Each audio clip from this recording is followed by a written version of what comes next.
আসসালামু আলাইকুম, সবাই কেমন আছেন? আজকে আমি রান্না করব চিকেন এগ পাস্তা। তার জন্য আমি এখানে প্রথমে কড়াইয়ের মধ্যে পানি বসিয়ে দিলাম। পানিটা এই যে বলক চলে আসছে। এখন দিয়ে দিব আমি লবণ, তারপরে দিব এই সাদা তেল, আমি যে রান্না করি সয়াবিন তেল, সেটা দিয়ে দিছি 2 চামচের মতো। আর দিয়ে দিলাম পাস্তা। এখন আমি পাস্তাগুলোকে প্রায় 10 মিনিট সিদ্ধ করে নেব। অথবা আপনারা যে পাস্তার প্যাকেট কিনবেন, ওই প্যাকেটের গায়ে লেখা আছে কত মিনিট সিদ্ধ করতে হবে। এক এক পাস্তা এক এক নিয়ম, সেটা দেখে আপনারা সিদ্ধ করে নেবেন। আর অনেকে ভাববেন আমি সাদা তেলটা কেন দিছি। তেলটা দেওয়ার কারণ হয়েছে নুডলসটা একটার গায়ে আরেকটা লাগবে না, ঝরঝরা হবে সিদ্ধ করার পরে।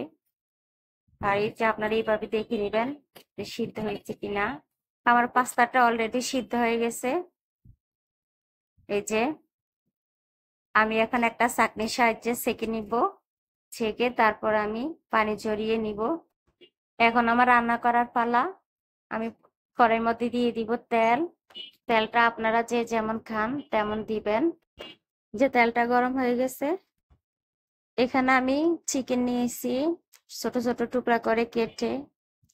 তার মধ্যে আমি দিয়ে দিলাম লবণ, হলুদ, গোলমরিচ গুঁড়ো, আদা রসুন বাটা 1 টেবিল চামচ করে দিয়ে আমি সবগুলো মেখে 15 মিনিট রেখে দিলাম। এই 15 মিনিট পরে এখন আমি তেলের মধ্যে ভেজে নিব। মাংসগুলো ভাজতে কিন্তু আমার বেশি সময় লাগবে না, কারণ আমি এগুলো ম্যারিনেট করে রেখে দিয়েছি প্রায় 15 মিনিট। 15 মিনিট ম্যারিনেট করার কারণে কিন্তু আমার মাংসটা সফট হয়ে গেছে। প্রায় 4 থেকে 5 মিনিট ভেজে নিলে আমার মাংসগুলো ভাজা হয়ে যাবে। এই পাস্তা কিন্তু আপনারা এগ অথবা ভেজিটেবল দিয়ে রান্না করতে পারেন একই নিয়মে।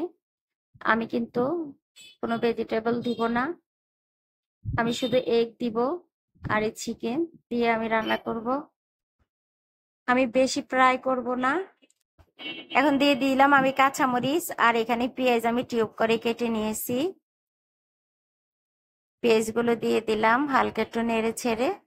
তারপর আমি এখন দিয়ে দিব হলুদ গুঁড়ো 1 টেবিল চামচ। আর দিয়ে দিব আমি এখানে ধনিয়ার গুঁড়ো। ধনিয়ার গুঁড়ো দিলাম আমি 1 টেবিল চামচ। ধনিয়ার গুঁড়োটা অপশনাল, আপনারা না দিলেও হবে। আমার হাতের কাছে ছিল তাই আমি দিলাম। এখন দিয়ে দিব আমি সয়া সস। যেখানে আমি সয়া সস দিয়ে দিব 2 টেবিল চামচ। আর দিয়ে দিব আমি টমেটো সস। এখানে আমি প্রায় 4 টেবিল চামচের মতো টমেটো সস দিয়েছি।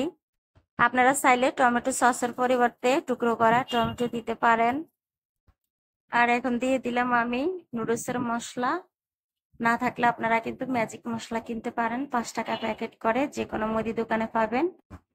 এখন দিয়ে দিব আমি সিদ্ধ করা পাস্তাগুলো। এখন সবকিছু আমি ভালোভাবে নেড়ে ছেড়ে রান্না করে নিব প্রায় 2 মিনিটের মতো। 2 মিনিট পরে কিন্তু আমি ডিম দিয়ে দিব। আপনারা চাইলে ডিম ফ্রাই করে দিতে পারেন। হালকা গোলমরিচ গুঁড়ো আর স্বাদ মতো লবণ দিয়ে ডিমটাকে ফ্রাই করে নেবেন। আমি ফ্রাই করে দেব না। এই যে আমি এভাবে দিয়ে দিলাম একটা ডিম।